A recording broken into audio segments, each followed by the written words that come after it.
निशिकांत दुबे ने पूर्व चुनाव आयुक्त डॉक्टर एसवाई कुरैशी को क्यों कहा कि आप चुनाव आयुक्त नहीं मुस्लिम आयुक्त थे। आइए जानते हैं पूरा मामला क्या है। बीजेपी सांसद निशिकांत दुबे जो सुप्रीम कोर्ट और सीजेआई पर बयानबाजी के बाद अब उन्होंने बयानबाजी की है पूर्व चुनाव आयुक्त डॉक्टर एसवाई कुरैशी पर। आखिर क्या है मामला, आपको बता दें। पूर्व चुनाव आयुक्त एसवाई कुरैशी ने 17 अप्रैल को अपने एक्स पर एक पोस्ट किया था जिसमें उन्होंने वक्फ कानून के बारे में लिखा था। उसके बाद हम कह सकते हैं कि निशिकांत दुबे ने उनकी इस पोस्ट पर अपनी प्रतिक्रिया दी। निशिकांत दुबे एसवाई कुरैशी के पोस्ट पर प्रतिक्रिया देते हुए लिखते हैं, आप चुनाव आयुक्त नहीं मुस्लिम आयुक्त थे।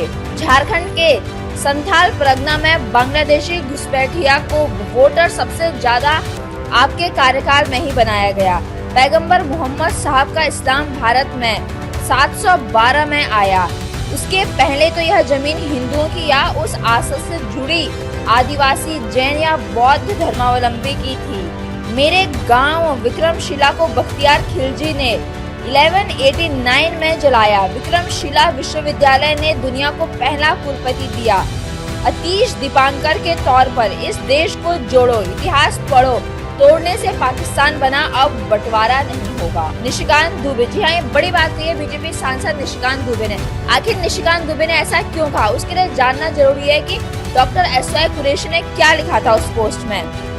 डॉक्टर एसवाई कुरैशी ने लिखा था, वक्फ अधिनियम निसंदेह सरकार के घोर रूप से बुरी योजना है मुस्लिमों की जमीन पर कब्जा करने की। जी हाँ, आपको बता दें, डॉक्टर एसवाई कुरैशी के इस पोस्ट पर अपनी प्रतिक्रिया देते हैं बीजेपी सांसद निशिकांत दुबे और वो कह देते हैं कि आप चुनाव आयुक्त नहीं मुस्लिम आयुक्त थे। आपको बता दें, इससे पहले बीजेपी सांसद निशिकांत दुबे ने सुप्रीम कोर्ट और सीजेआई के बारे में भी कहा था। उन्होंने कहा था, संसद इस देश का कानून बनाती है, क्या आप उस संसद को निर्देश देंगे। देश में गृह युद्ध के लिए chief justice of India Sanjeev Khanna जिम्मेदार है, वहीं वो धार्मिक युद्ध भड़काने के लिए सुप्रीम कोर्ट को जिम्मेदार बताते हैं।